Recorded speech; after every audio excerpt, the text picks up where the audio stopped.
do soft Right. skills change with industry roles? Even someone has asked a 60-year-old, uh, does he need soft skills? Or at entry level, they are different. How does it change with industries, with roles, with geographies? Good question, right? And I'll again little bit go back to and pick up the threads from where I kind of left earlier. Let's use the leading self and leading others lenses, right, for the soft skill or leadership capability discussion. Uh, I think so if I take the industry question or the level question, in my mind, actually, industry, there is some amount of variation, but I think, for all practical purposes, I would actually start by saying that importance of soft skills doesn't vary, greatly across industry. They're equally important everywhere.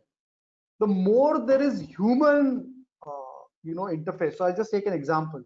Mhm, If you're working in a consulting organization, right, where mhm, literally from the front line to the top line, top person, every day you're facing clients, right, mhm, versus let's say a factory, right? I'm just contrasting. The importance of soft skills in the consulting firm will be multiply even higher, right?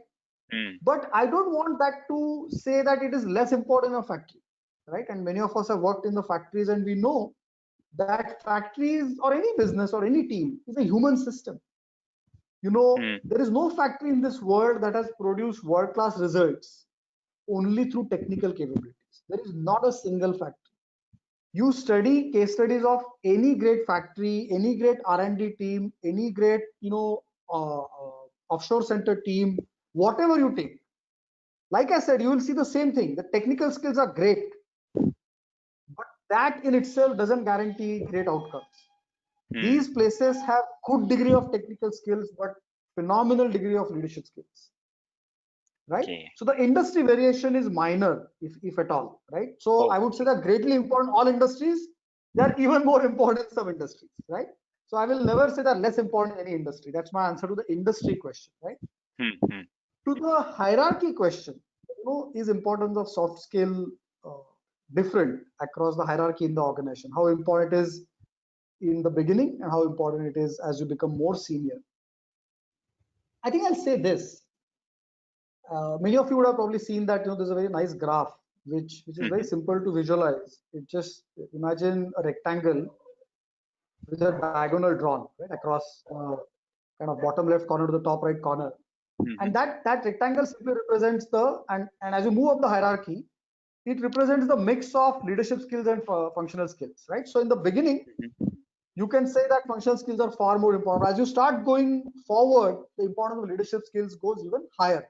So that's a very Okay. crude generalization.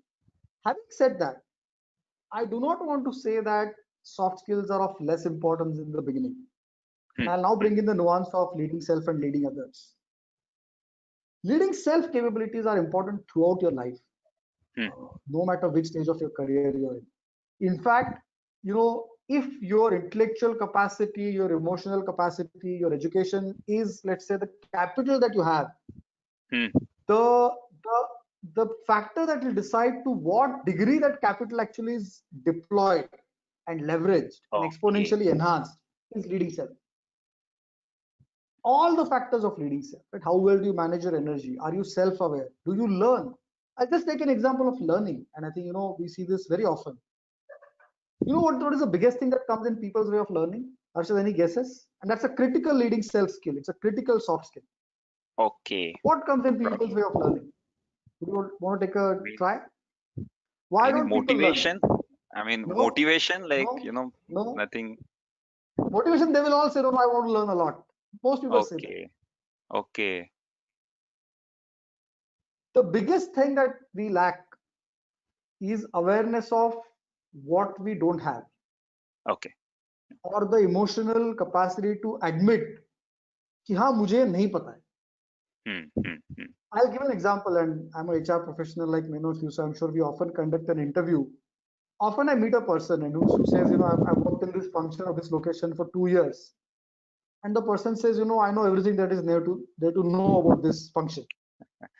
That for me is a big red flag. Yeah. Because the moment you start thinking that I know it all, you're gone.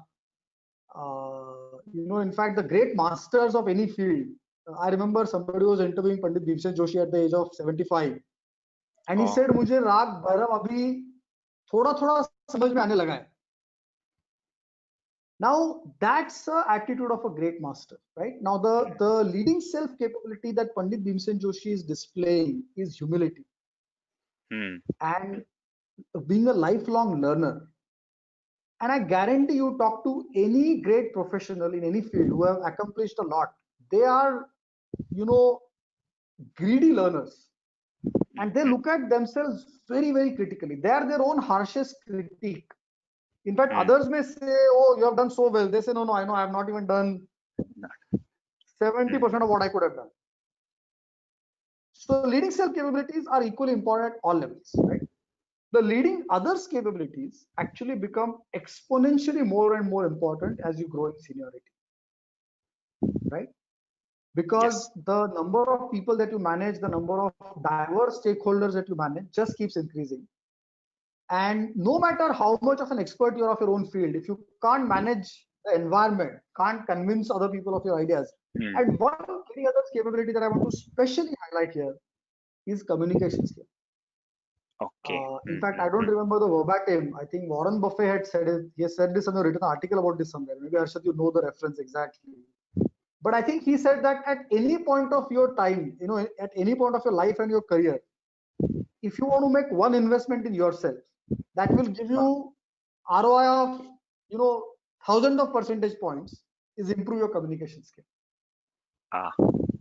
And as a HR professional, I've now worked in the industry for 20, 21 years. I've seen so many functional, brilliant people who cannot communicate. The ability to come to a meeting and in 5 minutes present very crisply and logically your point. It may sound a simple skill. Yes. Majority of people don't have. And the more you present to senior audiences, see, one thing I often tell my colleagues that if you present to the CEO, he has 50 meetings in a day. Yeah. So he has 5 minutes for you. Now you may have the best idea in the world. Can you in 5 minutes crisply convince him that this is a great idea? If you start going here and there, and again, one thing I'll say, which may again sound very small, but it's critical. If English is the language of business in India now, which it is, right? We can't get into debate of which Hindi or Marathi. That both has said, right? It is English. If we accept that, then I think as something as basic as how well do we write, how well do we speak in English? I'm telling you, even today, sometimes I'm shocked at the quality of writing I see in the emails written by some people who have like 15, 20 years of experience. I'm appalled. So, hugely important capabilities in all industries. And just to summarize my point, at all levels, leading others become communication, influencing, persuasion, collaboration, become even more important as you go more senior. Yeah. I hope that And audience has already put the remarks as well, that how presentation is important, how to keep learning is the secret of